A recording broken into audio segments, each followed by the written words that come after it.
Here's the audience.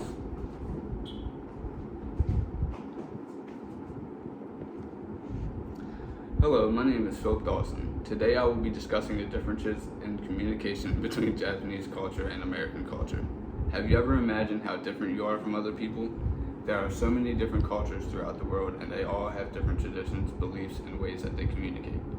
It is important to be able to understand others' cultural beliefs and to keep an open mind.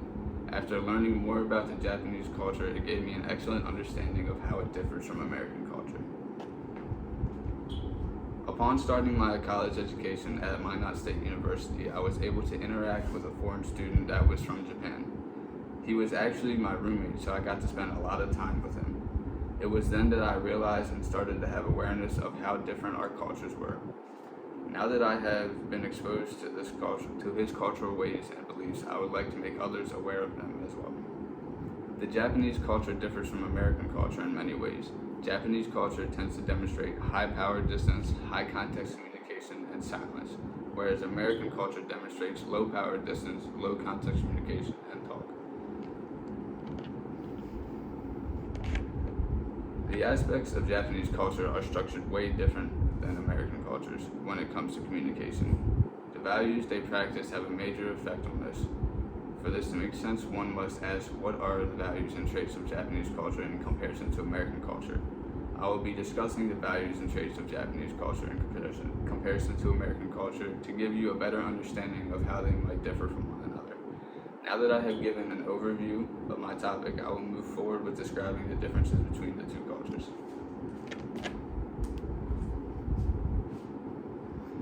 Talk and silence is the first communication style I will compare.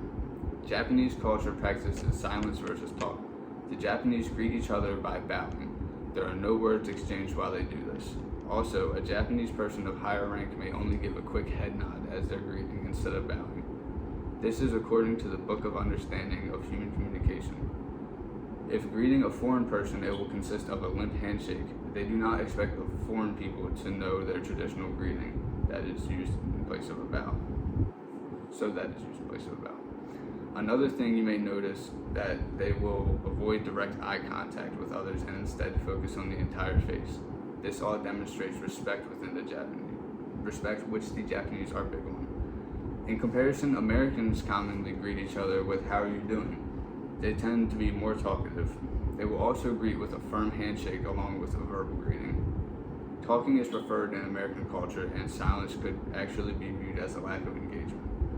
You will also notice that Americans will make and maintain direct eye contact with each other when communicating.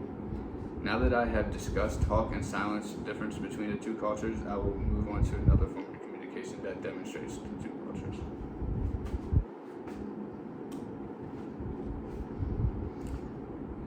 Japanese are considered to be high context communicators.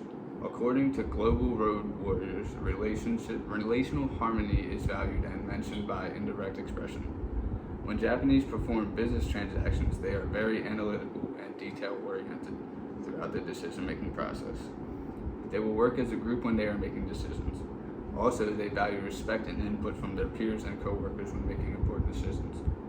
According to Global Road Warriors, their traditions are based on both personal relationships and general principles. American culture is said to be low-context communicators. Americans will show no hesitation when it comes to verbalizing all of their thoughts, and they respect a verbal fluency. It may come off as rude to some people, but Americans are very direct when speaking to people. According to a comparative study of Japanese and American culture context and the influence of communication, Americans will emphasize their own personal rights and responsibilities, which allows the individual priority over a group. Now I will discuss my final form of differences between the cultures. Japanese culture is considered high power distance. According to Hofstede Insights, they are always aware of their hierarchical position in any social setting and will always act accordingly. The children are raised to show respect and be obedient to older Japanese individuals. The older Japanese individuals are respected and feared. All of this is considered respect. Americans fall into the lower power distance category. You will often see that there is no respect shown based on hierarchical rights. The children are treated as equals by their parents. This causes a lack of respect and obedience. Overall, there is a generalized lack of respect within American culture.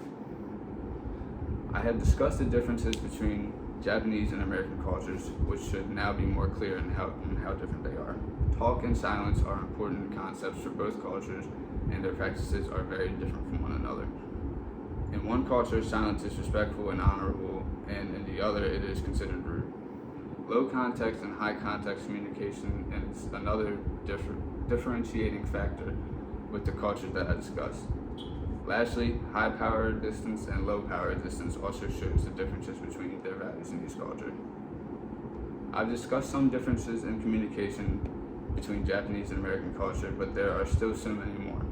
I hope that I was able to provide you with some insight on how the two differ from one another. We should always consider that what we may think of as wrong, not average, or rude when meeting new people may not actually be what is going on. We should take a little bit of knowledge and keep open mind when dealing with other people. Thank you.